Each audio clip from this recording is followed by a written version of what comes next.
Bonjour à tous, un rendez-vous très attendu qui commence aujourd'hui. L'assemblée plénière de la région Bourgogne-Franche-Comté se tient jusqu'à demain à Dijon.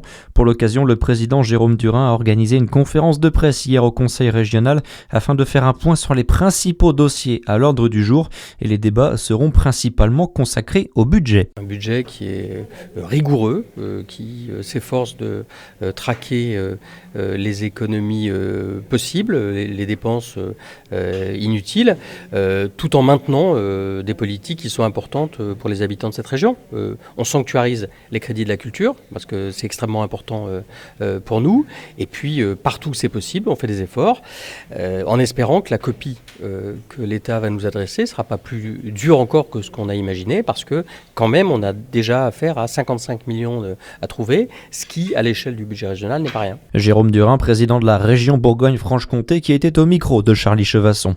Dans le Jura, à partir de demain, la détention et la consommation de protoxyde d'azote est interdite sur l'espace public. Un arrêté a été pris en début de semaine par le préfet du département. Il court jusqu'au 31 mars 2026. L'arrêté qui fait suite à la recrudescence de consommation détournée de ce produit, employé comme gaz hilarant.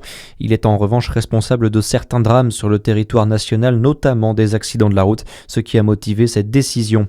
Les municipales, à Dijon, les Républicains font le choix de l'union des listes de droite pour mars 2026. Dans un communiqué ce matin, la Fédération de la Côte d'Or des Républicains indique que les deux conseillers municipaux d'opposition, Emmanuel Bichot et Axel Sibert, vont s'unir pour porter une liste, je cite, de rassemblement et d'union.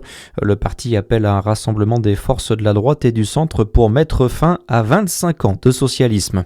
Les panneaux d'affichage publicitaire vont être réglementés à Besançon et dans son agglomération. Le vote du règlement local de publicité intercommunale doit avoir lieu aujourd'hui. Il doit réglementer l'affichage publicitaire dans 67 communes byzantines. En fonction des zones géographiques, l'affichage sera soumis à une taille maximum. Les enseignes de commerce devront aussi être éteintes à 22h.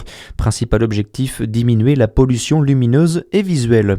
En France, un vote symbolique. L'Assemblée nationale a approuvé massivement hier le principe d'une hausse des moyens de la défense avec 411 voix pour et 88 contre.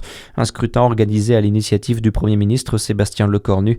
Le budget 2026 prévoit d'augmenter les crédits aux armées de 6,7 milliards d'euros. Un mot de natation chez les juniors. 2 médailles hier pour l'Alliance Dijon Natation à l'occasion de la première journée des championnats de France Petit Bassin Junior à Angers.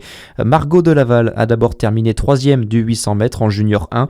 Seconde médaille pour Yael Kliuchko qui lui s'empare de l'argent sur le 200 mètres d'eau.